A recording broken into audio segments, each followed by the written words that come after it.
Please, like this video and subscribe to our channel for more incredible stories. The Unseen Life, a CEO's Journey to Joy. Seriously, you're leaving early again, Serena? Alexander Vance's voice echoed in the boardroom, while all the other employees were still reviewing documents. Serena Hayes looked up from her laptop. Her cheeks flushed slightly, but she maintained her composure. My reports are complete and submitted, Mr. Vance. The financial analysis you asked for has been on your desk since this morning. That's not what I'm worried about. Alexander crossed his arms, his impeccable Italian suit contrasting with Serena's simple but clean clothes. It's that everyone else stays late working on this important project. And you? And what about me? Serena closed her laptop with a sharp click. Is my work not of high quality? Are there any errors in my numbers? The room fell silent. The other employees exchanged awkward glances. Dominic Carter, Alexander's assistant, coughed discreetly from his corner. You know your work is excellent, Alexander admitted, running a hand through his brown hair. But commitment isn't just measured in results. It's also measured in sitting here until 9 p.m., even though I've finished everything. Serena stood up, putting her things in her worn bag. Excuse me, but I have commitments I can't cancel. What kind of commitments? The question came out sharper than Alexander intended. Serena froze. For a moment, something vulnerable crossed her brown eyes, but her expression quickly hardened. Personal commitments that have nothing to do with you or this company. Look, Serena, I don't mean to pry into your private life, but then don't. She adjusted her bag strap over her shoulder. Good afternoon. Alexander watched her leave the room with a firm stride, her low-heeled shoes echoing on the marble floor. From his office window on the 25th floor, he could see all of London stretching to the horizon, with its glittering skyscrapers, and, in the distance, the more modest neighborhoods. Boss, Dominic approached after the other employees began to disperse. Don't you think you were a bit hard on her? Hard? Alexander loosened his tie. Dominic, she's been working here for 8 months, and she leaves at 4:30 on the dot every single day. Doesn't that seem strange to you? What seems strange to me is that it bothers you so much that someone has a life outside of work. Dominic crossed his arms. Her financial analyses are the best we've ever had. Last month, her prediction model saved us £2 million on bad investments. Alexander walked to the window, watching the lights beginning to turn on in the city. At 32 he had built Innovate Solutions from the ground up, turning it into one of the most successful financial tech firms in the UK. He had everything he had ever dreamed of: money, recognition, a penthouse in Canary Wharf. So why did he feel so empty? It's not just the hours, Dominic. There's something that doesn't add up. Look at her. Serena is brilliant. She has a master's in applied mathematics. She could work for any international company and earn double what we pay her. And yet, she wears the same 3 suits every week. Her shoes are worn, and she never stays for company events. Alexander turned away. It's as if she has a completely separate life that she doesn't want anyone to know about. Dominic sighed. He had grown up in Manchester, in a working-class family, and had known Alexander since university. He knew his friend had been born in a bubble of privilege that sometimes prevented him from seeing beyond it. What if she just respects the separation between work and private life? Not everyone needs their identity to revolve around the office. Maybe. Alexander returned to his desk and picked up the report Serena had submitted that morning. As always, it was impeccable. But something tells me there's more. That night, in his flat overlooking the Thames, Alexander couldn't concentrate on anything. He had ordered sushi from his favorite restaurant, had a glass of red wine in his hand, and the city sparkled below his windows like a sea of stars. But he couldn't stop thinking about Serena's expression when he asked her about her commitments. Over the next few days, Alexander started paying more attention. He noticed that Serena always brought her lunch from home, that she never used the office's premium coffee service, and that when her phone rang during meetings, she always looked at the screen with a mixture of worry and affection before silencing it. On Friday, after Serena declined for the third consecutive time a crucial meeting with clients, citing prior commitments, Alexander made a decision. "Dominic, cancel my appointments for this afternoon." "What? Why?" "I'm going to follow Serena." "Alexander, you can't do that. It's an invasion of her privacy. I just want to know what's so important that she can't stay even an extra hour for a meeting that could define the firm's future." "This is wrong, boss. Very wrong." But Alexander had already grabbed his jacket and was heading for the lift. As the doors closed, he saw his reflection in the polished metal. His blue eyes showed a determination he hadn't felt in months, maybe years. The CEO breaks his own rules to uncover a hidden truth. What do you think Alexander will discover about Serena's secret life? Share your predictions in the comments. Don't forget to like this video and subscribe for the shocking reveal. At 4:25 p.m., Alexander waited in his BMW in the underground car park. When he saw Serena leave the building, he started the engine and began following her at a safe distance through the streets of London. The evening traffic was heavy, and Alexander had to concentrate to avoid losing sight of her as he navigated through buses and black cabs. Serena took the tube at Charing Cross Station, and Alexander had to leave his car and follow her on foot. 40 minutes later, when he saw Serena get off at a station and walk towards an area he only knew by name, Alexander felt something break in his chest. A large council estate in East London. He stood on the corner, watching as the woman he had imagined working for a competitor or having a secret affair simply disappeared into the narrow streets of one of the city's largest housing projects. For the first time in his life, Alexander Vance realized that perhaps he knew nothing about anything.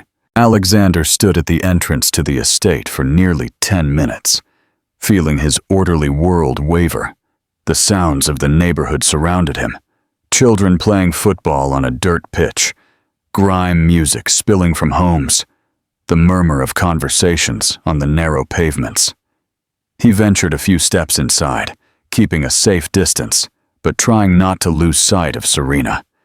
He saw her turn a corner and disappear through an oxidized metal door with a hand-painted sign.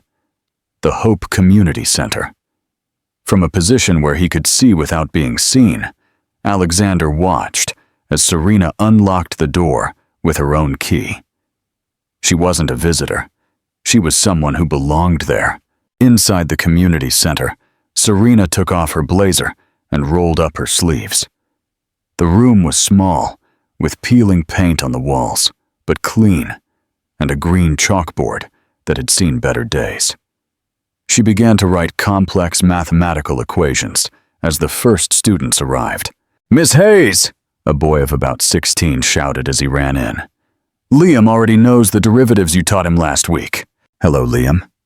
Serena smiled in a way Alexander had never seen in the office. It was a genuine smile, full of affection. "All right, Liam, show me." A skinny boy in a school uniform approached the chalkboard. His trainers were worn, but his eyes shone with intelligence as he solved problems Alexander remembered seeing at university. "Very good, Leo. Now, who can explain to me why this method works?" For the next hour, Alexander saw a version of Serena he had never imagined. She was patient when a student didn't understand, funny when she made jokes to explain difficult concepts, and fierce when she defended the potential of each of her students. "Maths isn't just about numbers," she told them. "It's the key that opens all doors. With maths, you can be engineers, architects, programmers. You can change your lives and your families." Alexander backed away from the community center, his head spinning. On the drive back to his flat, the streets of London looked different. The contrasts he had always ignored now jumped out at him. Luxury buildings just meters from deprived estates. Imported cars passing by, people waiting for the bus. In his penthouse, he poured himself a whiskey and stared out the window. His reflection in the glass showed him the image of a man who suddenly didn't recognize himself. He opened his laptop and began searching for information about the estate. The statistics hit him like a punch. Thousands of families living in precarious conditions. Talented children who would never have opportunities. Brilliant young people trapped by a lack of resources. And there was Serena, using her free time to do something he had never considered. Giving real opportunities to those who needed them most. On Monday morning, Alexander arrived early at the office. When Serena entered at 8 a.m. on the dot, he looked at her with completely new eyes. He noticed the small things he had previously overlooked. How she greeted the cleaner with genuine interest. How her eyes lit up when she solved a complex problem. How she sometimes looked out the window with a thoughtful expression. "Good morning, Serena," he said as she passed his office. "Could we talk for a moment?" She tensed slightly. "Is there a problem with yesterday's report?" "No, not at all. On the contrary, I wanted to congratulate you. Your analysis of the cryptocurrency market was brilliant." "Thank you," she replied, but she remained on guard. "Where are you originally from?" The question took her by surprise. "From Manchester." "Why?" "Just curious. How did you come to London?" Serena hesitated for a moment before answering. "I got a scholarship to do my master's at UCL. After that, I stayed." "Does your family still live in Manchester?" "My mother." "Yes." Serena's voice softened. "My father died when I was 20. A construction job, an accident." Alexander felt a pang of guilt for his intrusive curiosity, but also a new understanding. "I'm so sorry." "Thank you." Serena shifted her weight from one foot to the other. "Do you need anything else?" "I need to finish the risk analysis for the 11 o'clock meeting." For the rest of the week, Alexander found excuses to talk to Serena. He discovered that she was the first in her family to go to university, that she sent money to her mother every month, and that she had turned down job offers from abroad. "Why did you stay in London?" he asked her one day while they reviewed a project together. "This is my country," she replied simply. "If everyone who gets an education leaves, who's going to stay to improve it?" On Friday, Dominic found him in his office after hours, looking out the window in the direction of the council estate. "Still thinking about Serena?" "I followed her, Dominic." "You did what?" Alexander told him everything. The chase, the discovery of the community center, the students, the maths classes. "My God, Alexander, do you realize what you did?" "I know, it was wrong. But Dominic, you were right. I knew nothing about her. Nothing about what really matters." "And what are you going to do now?" Alexander was silent for a long moment. "I don't know. But for the first time in years, I feel that there's something more important than quarterly profits and investor meetings." That night, instead of going to one of his usual expensive restaurants, Alexander walked through the streets of London. He really walked, observing people, listening to conversations, seeing his city as if it were the first time. He stopped in front of a bookshop and bought a book on education in the UK. In a local coffee shop, while drinking a flat white that cost 1/10 of what he paid in Canary Wharf, he began to read about a reality that had always been there, waiting for someone like him to decide to see it. For the first time in his life, Alexander Vance began to understand that perhaps true success wasn't measured by the size of his bank account, but by the size of the impact he could have on the lives of others. And it had all started with an employee who always left work early. What do you think of Alexander's decision to follow Serena? Was it an invasion of privacy or the wake-up call he needed? Let us know in the comments. And don't forget to like and subscribe for the next part of this powerful story. The following Monday, Alexander arrived at the office with a mission. He had spent the weekend reading about educational inequality and social development programs, and every page had made him feel smaller and more determined at the same time. He intercepted Serena as she headed to her desk. "Would you like to have lunch with me today? There's a new project I'd like us to work on." She looked at him with suspicion. "What kind of project?" "Corporate social responsibility. I'm considering having Innovate Solutions get more involved with the community." "Seriously?"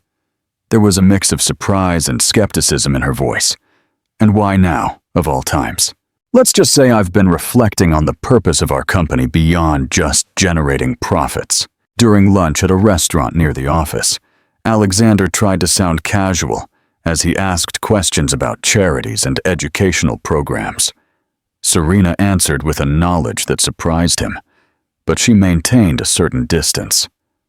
"Do you know of any organizations that work with young people in vulnerable situations?" he asked as he cut his steak. "There are many," Serena replied. "It depends on what kind of help you want to provide. Donations? Scholarships? Training? Maybe classes, tutoring, things that are more direct." Serena's eyes lit up for a second, but she quickly controlled her expression. "That requires real commitment, Mr. Vance. It's not just about writing a check and taking photos for social media." The way she said Mr. Vance sounded like an invisible wall between them. "Please, call me Alexander.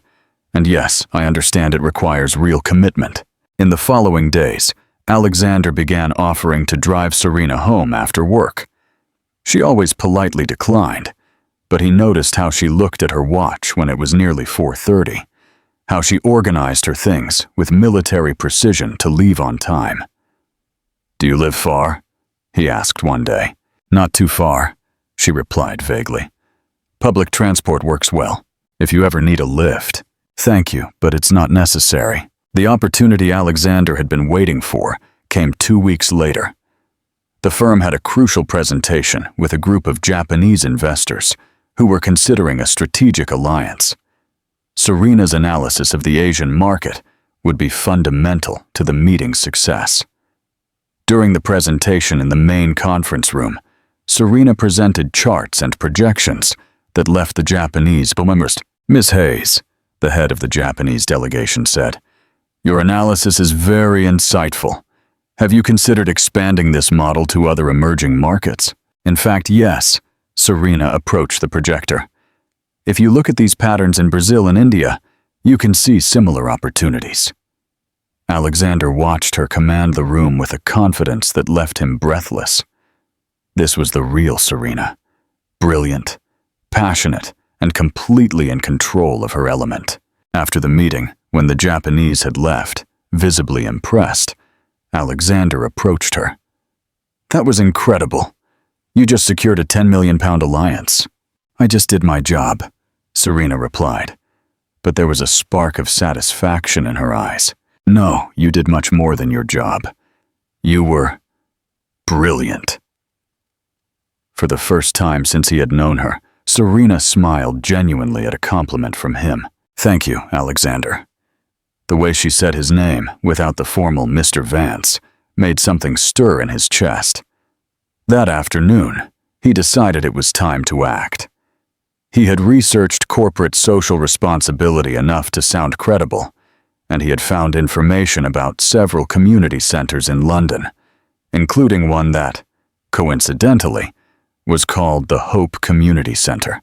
At 5:30, when he was sure Serena had already arrived at the estate, Alexander drove there. This time, he wasn't going to spy from a distance. He was going to officially introduce himself. When he arrived at the community center, he took a deep breath and knocked on the door. An older woman opened it. "Good afternoon. I'm Alexander Vance from Innovate Solutions. We're exploring collaboration opportunities with community organizations and—" "Miss Hayes!" the woman shouted inside. "There's a gentleman here who says he's from a company." Alexander heard the sound of a chair falling and hurried footsteps. When Serena appeared at the door, her face went through a sequence of emotions: surprise, panic, and finally, something that looked a lot like betrayal. "What are you doing here?" Her voice trembled slightly. "Alexander, how did you find me?" Her eyes filled with tears. "You followed me?" I followed you." The voice broke. "Why? To fire me? To prove I'm not trustworthy?" The students inside the room had fallen silent, sensing the tension. "No, Serena, listen to me. No!" He took a step towards her. "I didn't come here to judge you. I came because I want to help." "Help?" There was pain and fury in her voice. "Help with what? With your social responsibility project, so your company looks good in the media? It's not about that." "Then what is it about?" Tears streamed freely down her cheeks now. "Do you know what this place means to me? Do you know why I do this?" Liam, the student Alexander had seen the first time, timidly approached. "Miss Hayes, is everything all right?" Serena wiped her tears and tried to compose herself, but emotion betrayed her. "Leo was like my brother," she yelled at Alexander, her voice breaking. "He was brilliant like these kids, but he never had the opportunity they have now. He died in a motorbike accident 2 years ago, working as a delivery driver because he couldn't afford to go to university." The silence that followed was deafening. Alexander felt as if someone had punched him in the stomach. "Serena?" "No," he said. "I didn't know." "Of course you didn't know," she said, wiping her nose with a crumpled tissue. "You don't know anything about my life. You only know that I leave work early, and that bothers you." "You're right." Alexander lowered his voice. "I don't know anything, but I want to learn." "Why?"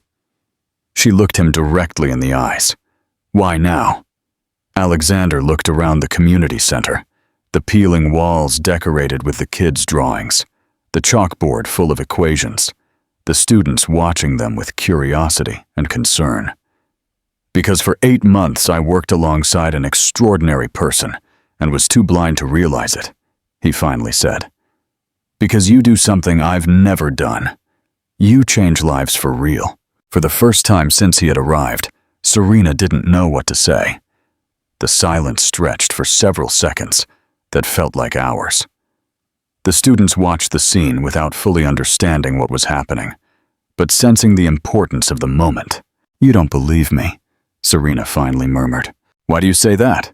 "Because rich people always say the right words when they're caught doing something wrong." She crossed her arms. "I want to help. I want to learn. But when it comes to taking real action, they disappear." "Then what do you want me to do?" The question took him by surprise. Throughout his adult life, he had solved problems with money or connections. But this required something different. "I don't know," he admitted. "You tell me." She studied him for a long moment, as if trying to read something in his expression. "Do you know how much of my own salary I spend on this place every month?" she finally asked. "No, almost half. On materials, books, transport for the kids when they have to go sit for university exams. Do you know why my shoes are worn out? Because every extra pound I have comes here." Alexander felt a wave of respect and shame at the same time. "And you know what else?" Serena continued. "I don't care, because when Leo gets into engineering, or when Liam gets that scholarship, it's all going to be worth it."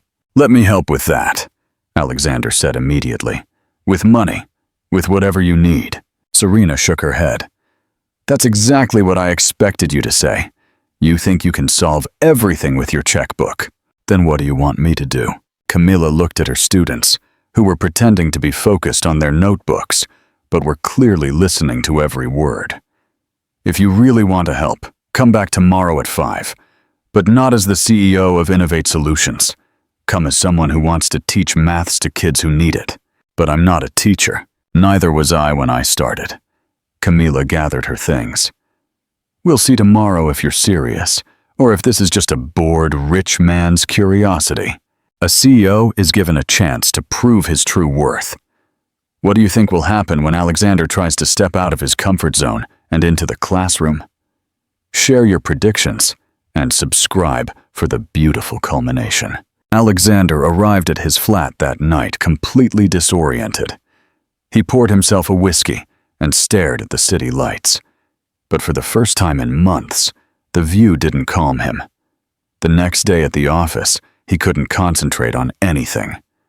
Dominic found him watching maths tutorials on YouTube. "What are you doing?" "Trying to remember how to solve quadratic equations." "Why?" Alexander told him everything. The confrontation at the community center, Serena's challenge, his lesson that afternoon. "Are you going to go?" "Yes." "Even though you don't know how to teach?" "Especially because I don't know how to teach." At 5 o'clock on the dot, Alexander knocked on the community center door. This time, Serena opened it herself. "You're punctual," she said, and he couldn't tell if there was surprise or sarcasm in her voice. "I always am. The kids are waiting." The room held 8 students, all between 15 and 18. Alexander felt more nervous than he had ever been in any business presentation. "Kids," Serena said, "this is Alexander. He's going to help us with financial maths." "He's your boyfriend, Miss Hayes?" a girl asked, with a mischievous smile. "Sophie," Serena blushed. "He's my boss from work." "Oh, the one who made you angry for leaving early," Liam said. "My sister has a boss like that too." Alexander felt his face flush. "Well, I guess I didn't understand why it was so important for her to come here," Liam continued. "And now you do?" asked another student. Alexander looked around the room at the expectant faces, at Serena, who watched him with her arms crossed. "I'm starting to understand." The first 2 hours were a disaster. Alexander tried to explain concepts of compound interest as if he were giving a presentation to investors. The kids looked at him as if he were speaking another language. "All right, Mr. Alexander," Serena said, after he finished a 15-minute explanation on amortization. "Can you tell me how much I'm going to end up paying if I take out a £50,000 loan to buy a motorbike?" Alexander went blank. He knew the formula, but he didn't know how to explain it simply. "Serena, help me." She approached the chalkboard, and in 5 minutes she had explained the concept using the example of a motorbike, making everyone understand not only the answer, but why it was important to know it. "Do you see the difference?" she told him afterwards, when the students were doing exercises. "It's not about showing how smart you are, it's about making them feel smart." At the end of the class, while they were packing up materials, Leo approached Alexander. "Mr. Alexander, do you really want to help us? Or did you just come because you like Miss Hayes?" The direct question took him by surprise. "What makes you think I like Serena?" "The way you look at her," the boy replied with a smile. "My dad used to look at my mum like that." Alexander didn't know what to say. "Leo," he finally said, "I came because I think what you do here is more important than anything I do in my office." "But you also like Miss Hayes?" Alexander looked over at where Serena was helping a student with a problem, her face concentrated and patient. "Yes," he admitted. "I like her too." For the next 3 weeks, Alexander came to the community center religiously, every day at 5. He gradually improved as a teacher. He learned to use examples the kids understood, to be patient when they didn't get something right away, and to celebrate every small bit of progress. He also started bringing things: new calculators, workbooks, a coffee machine for the staff room. "You don't need to do this," Serena told him one afternoon as they organized papers. "I know, but I want to." "Why?" Alexander stopped and looked at her. "Because for the first time in years, I feel like I'm doing something that really matters." That night, as they walked to the bus stop, Alexander had started taking public transport so as not to attract attention with his BMW. Serena asked him, "Don't you miss your old life? The expensive dinners, the social events?" "You know what? I miss a feeling," he replied. "What feeling?" "The feeling of having accomplished something at the end of the day. Before, I could make millions on a deal and feel empty. Yesterday, when Liam finally understood logarithmic functions, I felt more successful than I ever have." Serena smiled, and for the first time, it was a smile just for him. "You're changing, you know, for the better, for the better." When Serena's bus arrived, she paused before getting on. "Alexander, thank you." "For what?" "For staying. The kids already like you. And I'm starting to trust you." As the bus pulled away, Alexander stood on the pavement, smiling like a teenager. For the first time in his life, he felt he was exactly where he was supposed to be. A CEO finds his true calling and earns the trust he craved. What incredible opportunities do you think will come his way now? Share your hopes and emotions in the comments. Don't forget to like this video and subscribe for the powerful climax. 3 months later, the routine had completely changed Alexander's life. His days now had a different rhythm. Office in the morning, community center in the afternoon, and nights spent preparing classes or researching scholarships for his students. Dominic found him one Friday, reviewing university applications instead of financial reports. "Alexander, the contracts from the Japanese firm are here. They need your signature." "Yes, of course," he replied absently, as he bookmarked a page about engineering scholarships. "Did you know that Leo has a high enough average to get into UCOL? He just needs to pass the entrance exam."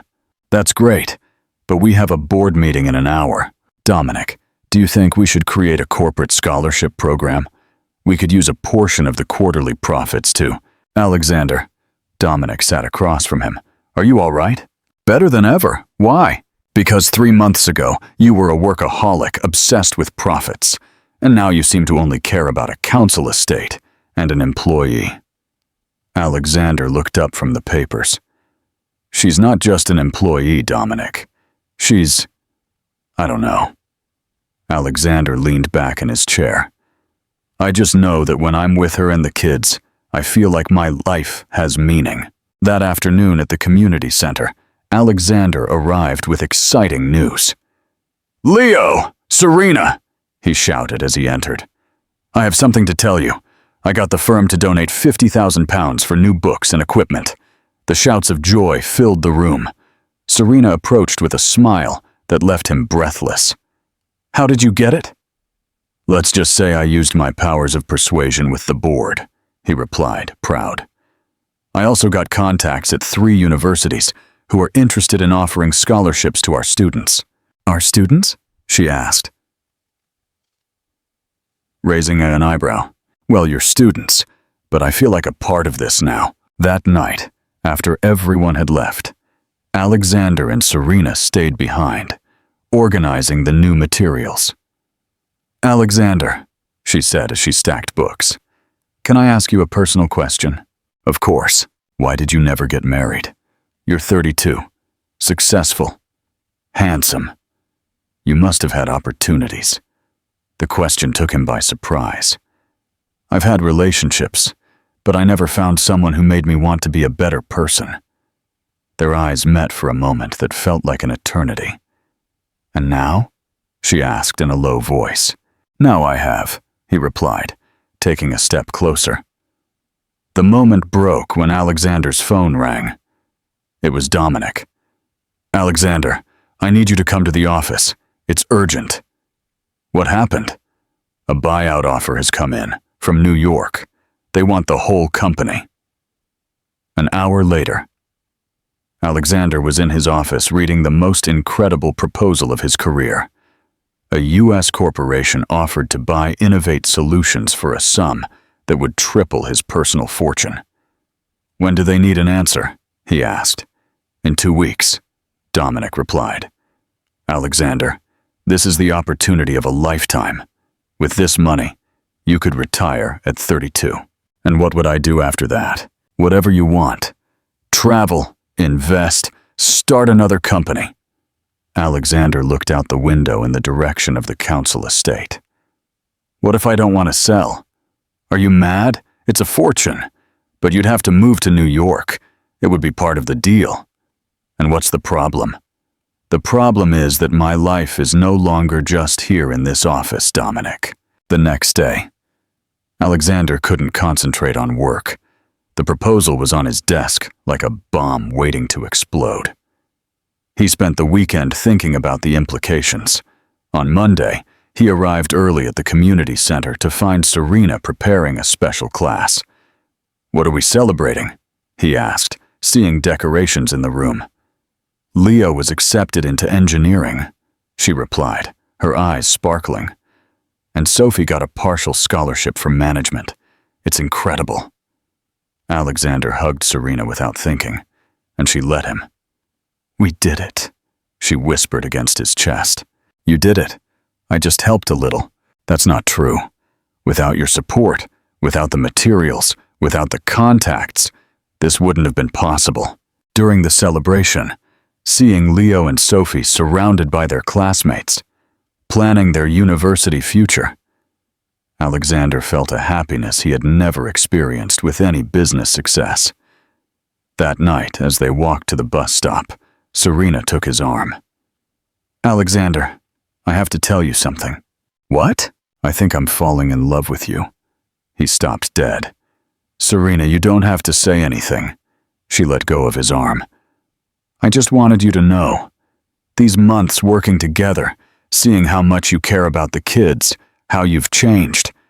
I'm also falling in love with you. In fact, I think I've already fallen completely." He took her hands. "But I have something to tell you. I was offered to sell my company." "And are you going to sell?" "I don't know. The money would allow me to do a lot of good things, help more people. But I would have to move to New York." Serena slowly withdrew her hands. "I understand. You understand what?" "That this?" She gestured between them. "It's nice, but it's not your real life. Your real life is business, opportunities, success." "That's not true." "Alexander, accept the offer," she said firmly. "It's a unique opportunity. Don't waste it for what? For me? For this thing we have? For a fantasy." Tears began to roll down her cheeks. "Because that's what we are. A nice fantasy of a rich man who wanted to play at being a teacher for a few months." "It's not a fantasy," he shouted. "It's the most real thing I've had in my life." "Then prove it," she challenged him. "But not to me. Prove it to yourself." When the bus arrived, Serena got on without looking back. Alexander was left standing at the stop, heartbroken, with an impossible decision ahead. That night in his flat, he looked at the buyout proposal, and then at a photo he had taken of the students on the day of the celebration. In the photo, Serena was hugging Leo, both smiling with a pure happiness no contract could buy. For the first time in his life, Alexander Vance understood that some decisions are not made with the head, but with the heart. A CEO faces the ultimate choice between money and what? What will his final decision be? Share your emotional insights and subscribe for the breathtaking conclusion. The next few days were the most difficult in Alexander's life. Serena arrived at work punctually. She fulfilled her tasks impeccably, but the warmth that had grown between them had completely disappeared. When he tried to talk to her, her responses were polite, but distant. "Good morning, Mr. Vance." She had reverted to the formal Mr. Vance, and every time she said it, Alexander felt a stab. At the community center, the situation was even more painful. Serena had reorganized the schedule so he wouldn't overlap with her. When he arrived at 5, she had already left. The students immediately noticed the tension. "Mr. Alexander," Leo asked him after a particularly disastrous class where he couldn't concentrate, "did you fight with Miss Hayes?" "It's complicated, Leo. My grandma says that when two people who like each other fight, it's because one of them is scared." "Scared of what?" "Scared of hurting or being hurt." The teenager's wisdom hit him like lightning. That night, Alexander stayed up until 3 in the morning, reviewing the New York proposal again and again. The numbers were incredible, the opportunity unique, but every time he imagined his life in the United States, He felt empty. Dominic found him the next day, sleeping on his desk. "Did you decide about the proposal?" "Yes." Alexander sat up, with deep, dark circles under his eyes, but a clarity Dominic had never seen. "I'm going to reject it." "What? Are you mad?" "Completely sure, but I want to propose something better." For the next hour, Alexander explained his new vision to Dominic, transforming Innovate Solutions into a social enterprise, reinvesting profits into educational programs, creating a network of community centers across the UK. "Have you lost your mind?" was Dominic's first reaction. "On the contrary, for the first time in my life, I'm sane. And what if it doesn't work? Then we'll fail doing something that matters, not something that only makes us rich." Alexander spent the next week preparing a presentation that would change his life. He spoke with lawyers, consulted with non-profit experts, and designed a business model that had never existed in the UK before. On Friday afternoon, he called all of Innovate Solutions employees to a special meeting. Serena arrived on time, but sat in the back row, avoiding his gaze. "You all know we received a very important buyout offer," Alexander began. "An offer that would make me very rich and leave you all jobless." Nervous murmurs ran through the room. "But I have decided to reject it. Instead, I want to propose something revolutionary." For the next 20 minutes, Alexander explained his plan. Innovate Solutions would become the first certified B Corp in financial tech in the UK, dedicating 40% of its profits to educational programs in vulnerable communities. "This means we will continue to be profitable, but our success will also be measured by the social impact we generate," he explained. "I want to create a network of educational centers that give real opportunities to talented young people who lack resources." At the end of the presentation, questions flew. How would it work? Would it be sustainable? What would happen to their salaries? "I understand your doubts," Alexander said. "That's why anyone who wants to leave with a generous redundancy package can do so. But whoever stays will be part of something that will truly change lives." When the meeting ended, Serena left quickly without a word. Alexander followed her to the lift. "Serena, wait. What do you want, Mr. Vance? I want you to know that you inspired all of this. I don't need you to blame me for your business decisions. It's not blame, it's credit. You taught me that true success isn't measured in pounds, but in changed lives." The lift doors opened, and she got in. "I hope you do well with your new company.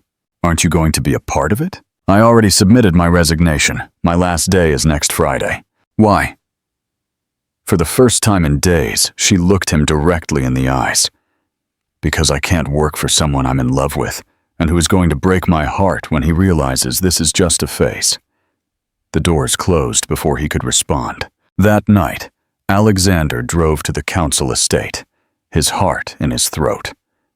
He found Serena at the community center, teaching her last class. "Can I talk to you?" he asked when she finished. "We've already said everything we need to say." "No, we haven't said the most important thing." Liam and the other students watched them with curiosity from their seats. "Serena Hayes," Alexander said, his voice trembling slightly. "For 8 months you worked by my side, and I was too much of an idiot to see how extraordinary you are. You taught me that true wealth is not in a bank account, but in the impact you have on people's lives." "Alexander, don't do this here." "Yes, here, where it all began." He took a step closer. "I rejected the New York offer, not for you, but for me. Because for the first time in my life, I found something that makes me truly happy." Tears began to roll down Serena's cheeks. "And what if you get bored? What if in a year you decide this isn't for you? Then it will have been the happiest year of my life." He took her hands. "But it's not going to happen, Serena. This isn't a phase. This is who I want to be, with you." Liam began to applaud slowly, followed by the other students. Soon, the whole room was cheering and clapping. "Kiss her, Mr. Alexander," a girl shouted. "What do you say?" he asked Serena, ignoring the kids. "Do you dare to build something incredible with me?" Instead of answering, she stood on her tiptoes and kissed him. The kiss was soft at first, then desperate, as if it were the confirmation of something they had both been waiting for months. When they pulled apart, Alexander knelt in front of her, taking a simple but beautiful ring from his pocket. "Serena Hayes, will you marry me? Do you want to be my partner in love and in changing the world?" "Yes," she shouted through tears. "Yes, yes, yes." The community center went wild. Liam hugged Alexander. Sophie cried with happiness, and everyone was talking at the same time about wedding plans. "You know what?" Alexander said, standing up with Serena in his arms. "We're getting married here, in this very place where I fell in love with the most extraordinary woman in the world. A CEO finds true purpose, a woman finds true love, and an old community is transformed. What do you think their wedding will be like? Share your heartfelt predictions and subscribe for the beautiful culmination."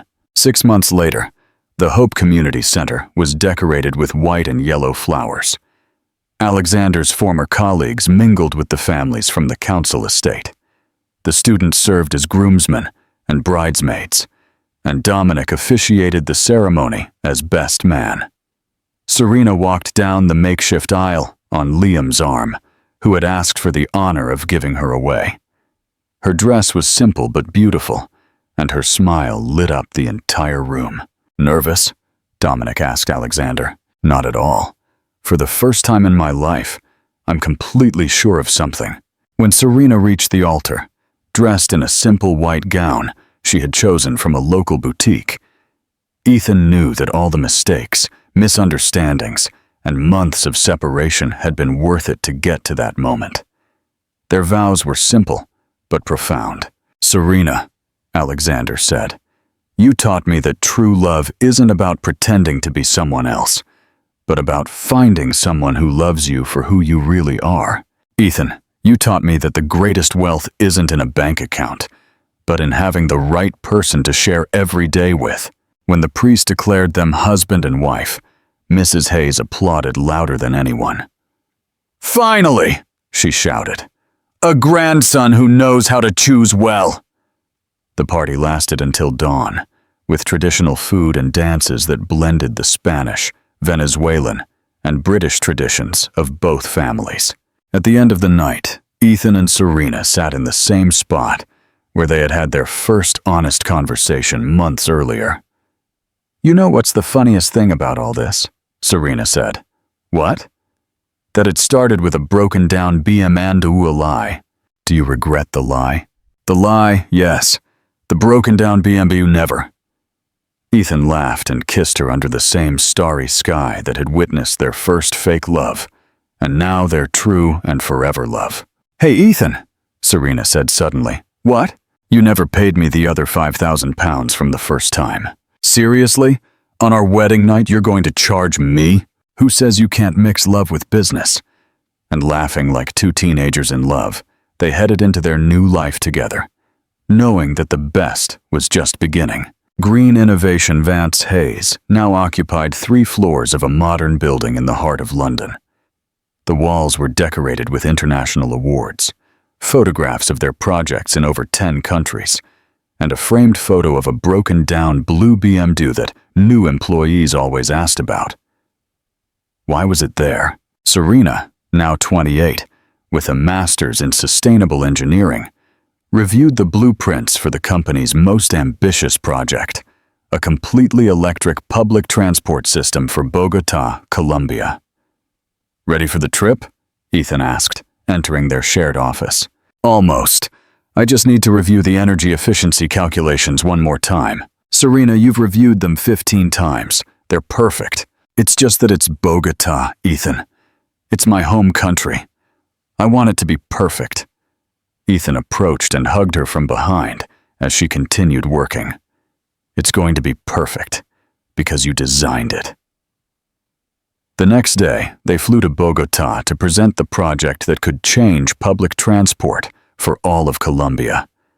But before that, They had an important stop to make. "Are you sure Mrs. Hayes will be all right managing the foundation alone while we're away?" Ethan asked as they packed. "Ethan, your grandmother is 89 and just learned how to use Zoom to give international conferences on women's empowerment. I think she can handle the foundation for 2 weeks." The Serena Hayes Foundation had grown exponentially in 5 years. It now offered scholarships to over 500 young women in the UK, Colombia, and Spain to study STEM fields. "Besides," Serena continued, "Anna will be there to help her." Anna, now 27, had graduated as a business administrator and was the foundation's executive director. She had also just gotten engaged to an engineering professor she had met at one of the foundation's conferences. "Have you told your sister about—" Ethan discreetly gestured to Serena's belly. "Not yet. I want to wait until after the presentation in Bogota." Serena was 3 months pregnant, something they had discovered 2 weeks earlier, and had kept secret while they got used to the idea of being parents. "Do you think it's a boy or a girl?" Ethan asked. "It doesn't matter. I just hope they're as stubborn as you and as determined as me. The world isn't ready for that combination." The flight to Bogota was nostalgic for Serena. After 7 years, she was returning to her home country, but now as a successful businesswoman, and not as the young woman who had fled from financial hardship. El Dorado Airport welcomed her with familiar smells and sounds she had missed without realizing it. "How do you feel?" Ethan asked as they waited for their luggage. "Like I'm home, but also a foreigner. It's strange." Her mother, Maria, was waiting for them at the airport with a huge smile and tears in her eyes. "My child," she hugged Serena as if she hadn't seen her in decades instead of months. "And my favorite son-in-law." "I'm your only son-in-law, mother-in-law," Ethan laughed. "That's why you're my favorite." Serena's childhood home was small, but full of love. The walls were covered with photos. Serena graduating from university, the wedding at the estate, newspaper articles about her projects, and a huge photo of the day she received the National Technological Innovation Award. "My child, the whole neighborhood is excited to meet your husband," her mother told her while preparing a traditional stew. "And to see you, they can't believe the Serena from the block is now on international news." "Mom, I'm still the same Serena." "That's not true," Ethan interrupted. "Now you're more confident, more determined, more impressive every day." "See why I like this boy?" Maria told her daughter.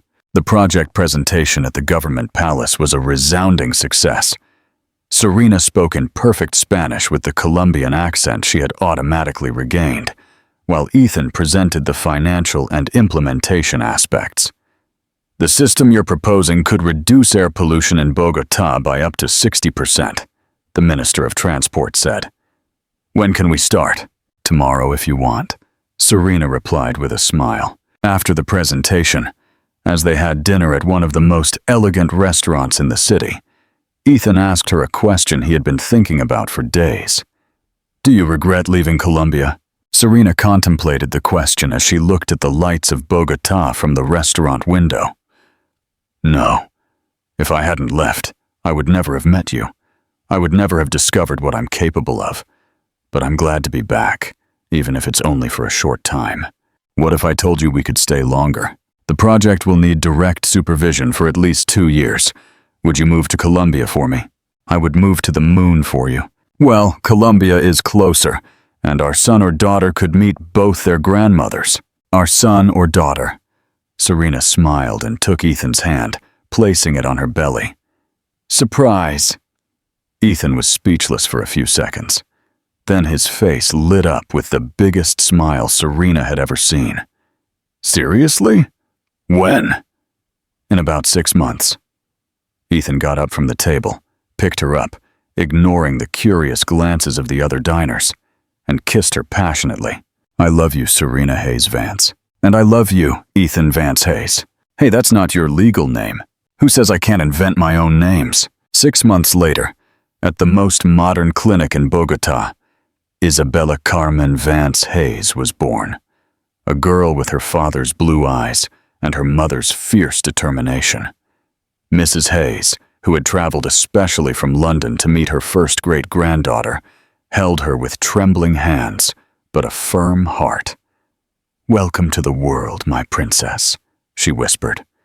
"You are going to do great things, just like your mother." Dominic, who had also traveled for the birth, looked at the baby with the pride of an adopted grandfather. "This girl is going to change the world," he said. "She has it in her blood." "How do you know?" Ethan asked. "Because she's already causing trouble. Look how she's grabbing my finger. She won't let go." Everyone laughed. That night, as Isabella slept between Serena and Ethan in the hospital room, they talked in whispers about the future. "You know what's the most incredible thing about all this?" Serena said. "What?" "That it started with a lie and it became the biggest truth of my life. You mean we pretended to be in love? I mean that when I was a kid, I dreamed of being an engineer, having a family, and changing the world. I thought I could only have one of those things. I never thought I could have all three. And now? Now I know that when you find the right person, you don't have to choose between your dreams. You can have them all." Ethan kissed her forehead gently. "You know what my goal for the next 50 years is.